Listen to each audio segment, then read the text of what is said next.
It's Joel Rosenberg for All Israel News, gathering at a checkpoint, a junction, getting ready to head to Kibbutz Be'eri, the site of one of the Hamas atrocities, massacres of October 7th. Where we're heading is right on the Gaza border, gathering with a group of journalists who will be covering the visit of former Prime Ministers of Britain, Boris Johnson, and former Prime Minister of Australia, Scott Morrison.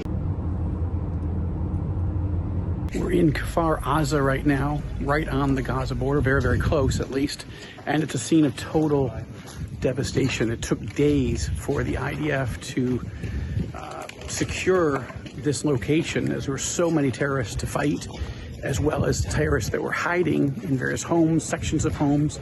You can see the bullet holes and the destruction of a once gorgeous kibbutz, communal farm community right here along what's called the Gaza envelope. It's right along the Gaza border, and the destruction is just enormous. The death toll very, very high. Right now, former Prime Minister of England, Boris Johnson, is touring some of the sites of the atrocities here in Kfar Aza, along with former Australian Prime Minister Scott Morrison. They deny the atrocities that were committed against the people of Israel exactly 1 month ago. We will never forget what happened here in Kfar Aza and in the communities around us. And now we are fighting evil. It will take time. I urge you to speak on behalf of Israel and allow us to finish the job. To finish the job against Hamas and to make sure we can bring the people of Kfar Aza back to the communities here without the fear of the atrocities that were committed here. We know that you are a friend of Israel, and the fact that you are here today is the testimony for your friendship, and we appreciate that. Thank you very much, everybody. Thank you, Danny. And I just want to say that I know that many of you will already have seen the scenes that I've just been taken through and the rooms, the houses that we've just been in. But for me, they represented absolutely unimaginable horror, because you could see exactly where wholly innocent families, blameless, harmless civilians had lost their lives at the hands of Hamas terrorists.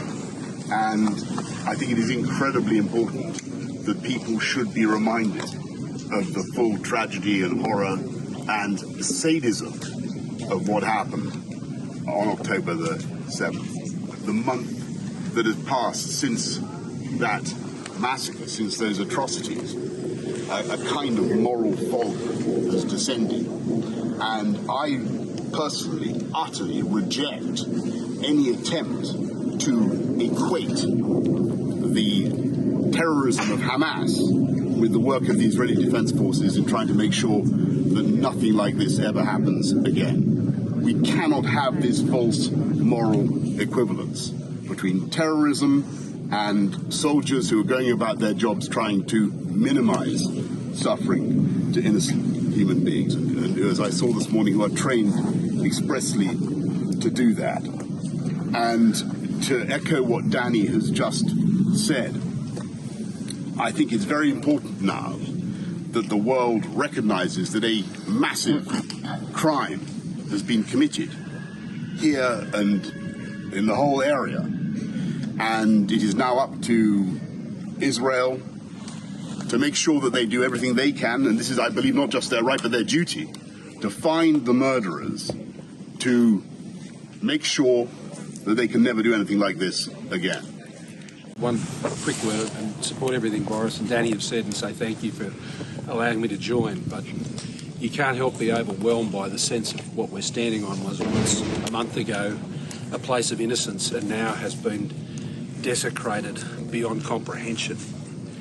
And as Boris just said, what we're seeing now, a month on, is exactly what I think Hamas and the terrorists wanted to see, that Israel could be potentially isolated. And that cannot be. We said never again, and we mean never again. And if you mean never again, then you cannot stand for this to go unaddressed. And we must stand with Israel to make sure that they can now do what they need to do and do it in the way they've been trained to do it. We met with young soldiers today. You saw their faces, you heard their stories. They're governed by their rules, they're governed by their training. Those who came through this place and wreaked an evil beyond comprehension cannot be compared and can never be compared. There's been no single attack like this on the Jewish people since the Second World War. That's a matter of record. And you know what? I think that that may be because across the world, the memory and the lesson of that appalling crime, and 6 million died, the memory may be starting to fade. And it may be that what we're really seeing now in some of these marches and these demos and the unthinking way people are talking about this issue, well, we're starting to see perhaps, and I really hope this isn't the case, but you're seeing more and more evidence of antisemitism. And in the end, that is something that simply cannot be tolerated, neither in my country nor anywhere else. And if people could see the evidence that I've just seen and that Scott has just seen, what they would see is the absolutely incontrovertible evidence of families in the last extremity of suffering and fear, and they're completely innocent, trying to protect themselves against brutal killers and people who are setting out to attack and to brutalize the most innocent and defenseless. Look around. This is the end of anti-Semitism. This is where it ends. Those expressions of hate and against Jewish people. This is what it becomes. What we are seeing around us here today. That's why it can't be tolerated in its most smallest form, because it starts as a mustard seed and it grows into this horror. The Australian government said there should be a humanitarian pause or more for aid into Gaza. What do you think about the Australian government's position? Well, I don't support a ceasefire.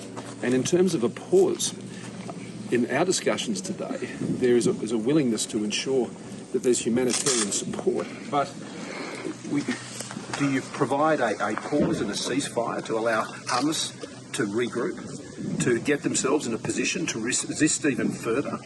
I mean, this is the play from Hamas, and we've got to be careful not to be suckered into it. I understand, I have no doubt Boris understands, and Danny of course does, that around the world people are just horrified by what we're seeing happening in the Middle East. But it can get worse. It can get worse, and that's why the IDF needs to be able to go about what it needs to do. And if there is to be something like that, then hostages must all be released without condition. I mean, how many hostages should be released for a ceasefire? 10? 100? 150? All must be released. Look, you've got 240 hostages still being held by Hamas.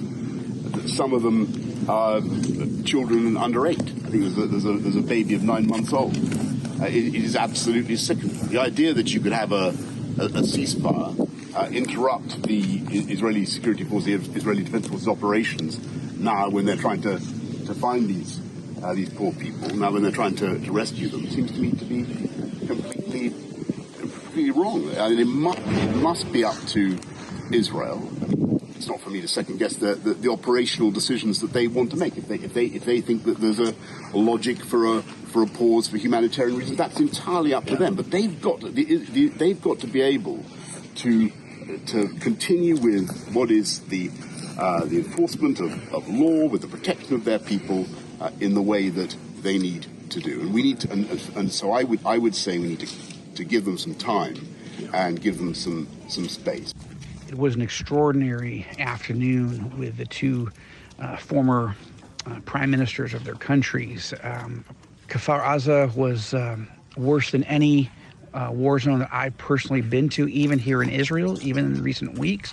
So we're heading out of the kibbutz now, heading back to Jerusalem to process it. As Prime Minister Boris Johnson and Prime Minister Scott Morrison arrived at the center in Jerusalem, it was interesting to see how warmly they were received by the young Israeli soldiers, dual British-Israeli citizenship, dual British-Australian citizenship, and, again, young combat soldiers who got some time away from the front lines to spend time with these two world leaders. Thank you both for coming. Thank you, Danny, for inviting them. Joel Rosenberg with All Israel News and TBN as a Christian network in the United States. Iran. Most people believe, most analysts, certainly most Israelis, believe that all of this is coming ultimately from the Iranian regime. Iran is at 84% nuclear enrichment. They only need to get to 90 to 93 to have fully operational nuclear warheads. So broadening out a bit, Israel is dealing with an Iranian proxy in Gaza, but we face one even much larger in Hezbollah in Lebanon, and then the bomb. What are your guys' assessments and recommendations? Because this thing could go from bad to much, much worse in the coming months.